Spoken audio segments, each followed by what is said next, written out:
extension changes to make for your appearance is to change your fringe. What we're going to do today is we're going to make a few different kinds. The first kind that we're going to make is the most basic. It's also one that can be the most versatile. What we're going to make is we're going to make a swoop style or just a long style bangs, and what these can do is if you have short bangs like I do, you can pull them back and put this piece in place and it'll actually create more of a swoop style for you. The ones that we're going to be making are going to be a reversible, so they can have two different kinds of dominant color. This is our first color. It's the red with black tips. This is the tomato red in ECW, and then I custom colored the tips to black. The other side that we're going to do is just going to be a platinum. So if you put this side up, it'll be more platinum with the reds underneath, and if you put this side out, it'll be red to black with the platinum underneath. So these ones are very, very simple. You're just going to take a piece of regular thread, knot it at the ends, and what we're going to do is we're just going to stitch these two together.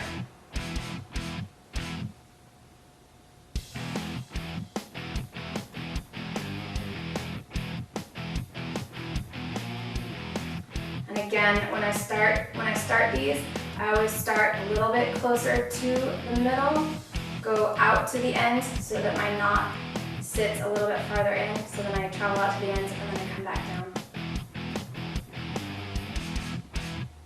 It's important to keep your tension not completely tight, because you don't want to pull this too tight, because then you'll actually cinch this closer together and you want it to be pretty flat.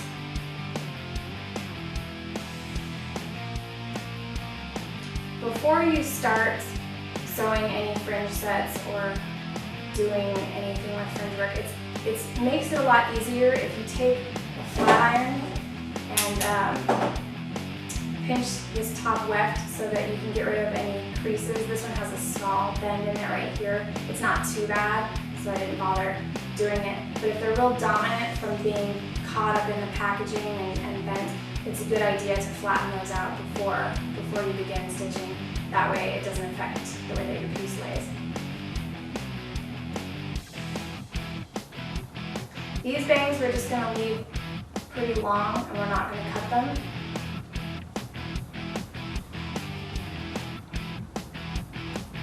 If you do cut them, it'll only be to even them out, but not to give them a finished style, because these are going to be more made to be more of that swooping style.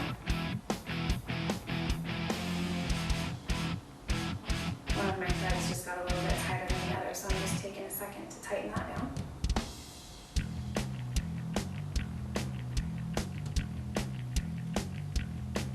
Now when I'm sewing these wefts together, I'm actually going through the weft rather than around it.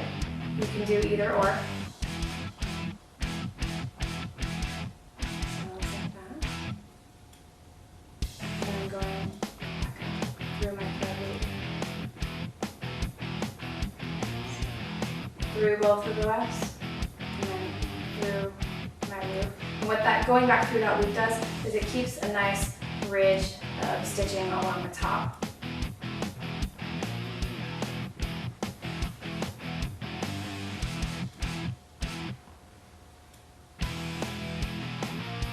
Okay, now if you end up with this, my blonde is a little bit longer than the red, all you have to do is just trim that so that they're equal.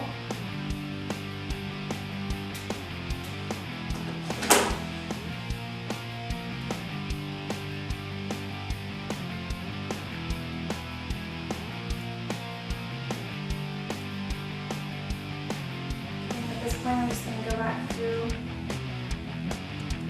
my stitching and put in a couple of simple knots, nothing real fancy, and call it a day, and then we'll take a look at the ends and see if we need to even anything out. I did use a 14 to 16 inch, and this platinum is a 12, so there's probably a little bit we'll need to just trim up so that our ends are not straggling.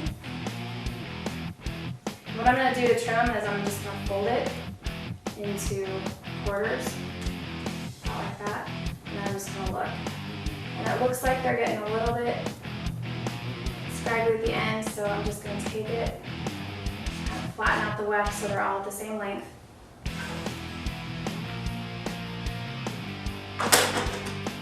And like this, we're gonna do some point cutting.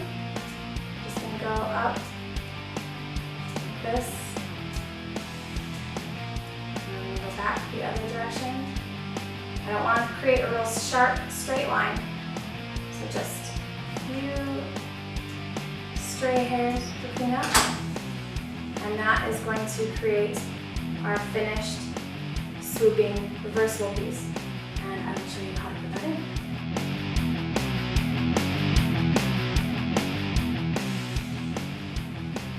To install your swoop style bangs, you're basically going to just take some bobby pins and put them in along the top, and we're going to do a crisscross pattern. Now, since this is reversible, you have to decide which side you want to be more dominant. And in this case, just for the sake of example, we're going to use the red side out. Put that down.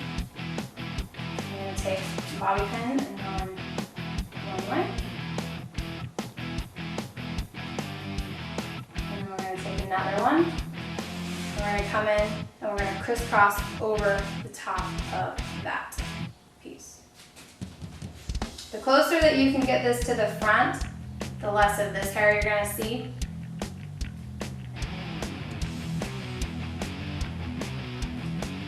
Side.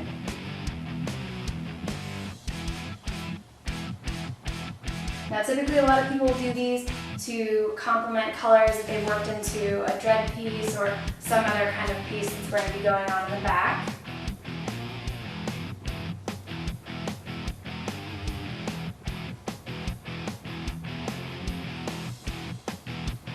And then from here, what you're going to do is you're actually going to put a piece of fabric just over this part to cover, like a headband or even a piece of nylon or an old piece of t-shirt, something basically just to hide this line. And then you're just going to take it and have your bangs off to the side. A lot of people just kind of tuck these back or just gently bobby pin them back. And so that would be how you would install.